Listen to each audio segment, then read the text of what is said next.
So yun guys, in this video naman is panoorin, gawa natin ang reaction video itong isang kuya na mayroong napakagandang boses. And I believe isa siyang kababayan natin o kapatid natin na Muslim. So tara po.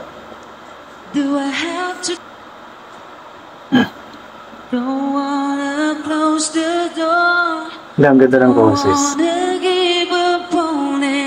Ang ganda. Ang ganda ng boses, parang foreigner.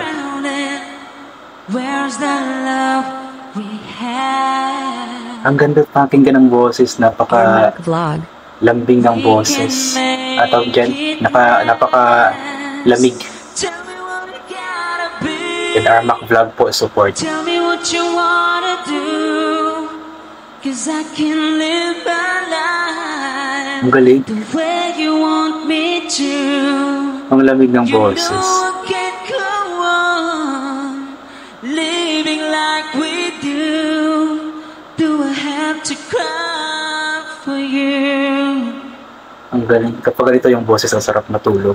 Do I have to cry for you?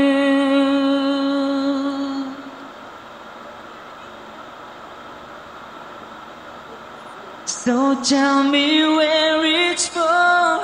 There's a way to read it.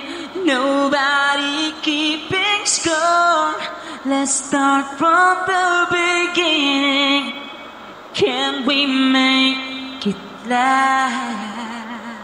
Grabe, ang sarap pakinggan. Where's the love we had? Tell me what I gotta be. Grabe, ang sarap pakinggan ng boses. Tell me what you wanna do, 'cause I can live my life the way you want me to.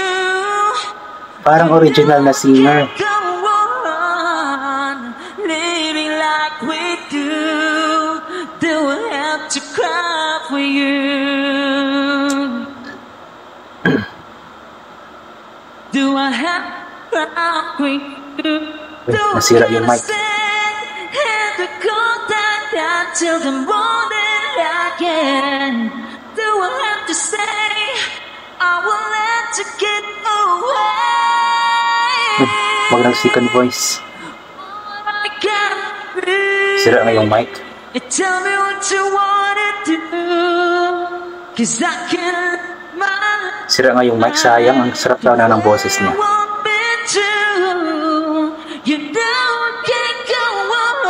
Galing din po na second voice. Oh.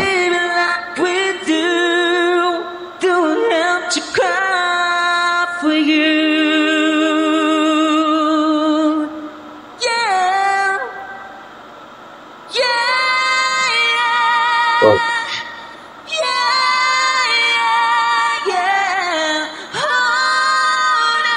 Ito yung birit na masarap pakinggan. You know I can't go on living like we do. Do I have to cry for you? Do I have to cry for you? Galing. So yun guys, natapos na rin yung kanta. So ang galing po ng kanta. Title po nun is Do I Have to Cry For You. Di ko alam kung sino yung original na singer, pero yung kumanta po si Kuya is parang original na din. Ang galing kumanta, ang lamig ng boses, tapos yung birit niya is hindi siya masakit sa tenga kasi tawag ito na bang style? R&B ba tawag ng style ng kantang ito? Napakagaling ni Kuya. Inulit ko nga, kapag yung boses niya ang marinig mo, siguro masarap matulog. Kung mag-play ka ng playlist na puro boses ni Kuya, napakasarap siguro matulog kasi napakalamig ng kanyang boses. So, kudos sa iyo, Kuya. Hindi ko alam po nung pangalan niya or siya ba mismo si Armac Vlog. Basta yung video na ito is galing po sa page ni Armac Vlog. So, napakagaling po, napakahusay. So, siguro kung meron kang ganoong boses, siguro papaligiran ka or hahabulin ka ng mga chicks. Kasi napakaganda ng boses, napakalamig. Ewan ko, ang hirap i-explain ng kanyang boses. Sa sobrang ganda, sa sobrang lamig. Ayan. So, kudos sa iyo, Kuya. Hindi ko alam po anong pangalan niya. Inuulit ko. Pero I believe isa siyang kapatid natin na Muslim, kasi yung nakalagay sa likod sa kanilang tarp or sa kanilang backdrop patawag diyan is Muslim. So siguro Muslim si Kuya. So napakarami talagang mga kababayan natin na mga kapatid natin mga Muslim na magagaling kumanta. Isa na nga po dyan si Sir Knight Luminda, and another one si Shaira, yung nagpasikat ng kantang Selos, si Dato Mahir, at marami pa pong ibang mga kababayan nating mga Muslim na magaganda ang boses, magagaling kumanta. Kaya kodo sa iyo Kuya, and siguro kung sasali ito sa The Voice ay sa simula pa lang ng kanyang pagkanta is piniguradong iikot na kaagad yung mga coaches, kasi napakagaling niya. Kung ako isa sa mga coach, syempre hindi naman mangyayari yon pero kung sakali lang na ako yung isa sa mga coach, ay paniguradong iikot agad ako pagka first line pa lamang ng kanyang pagkanta, kasi napakaganda talaga ng boses.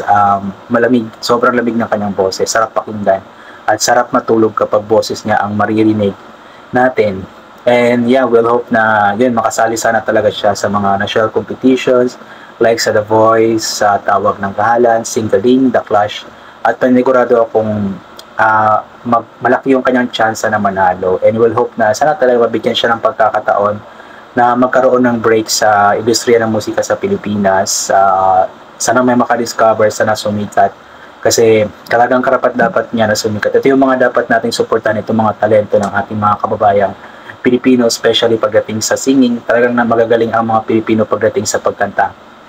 And sabi nga po nila na 90% nga daw po ng mga Pilipino ay magagaling kumanta, mahusay kumanta, magaling sa biritan. Ayan, kapag meron kang makitang mga nagiinuman at nagbe-joke, talagang siguro mga nasa 8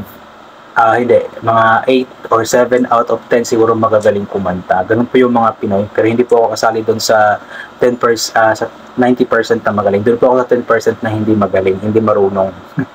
Ayan po. So yun, ano pa ba?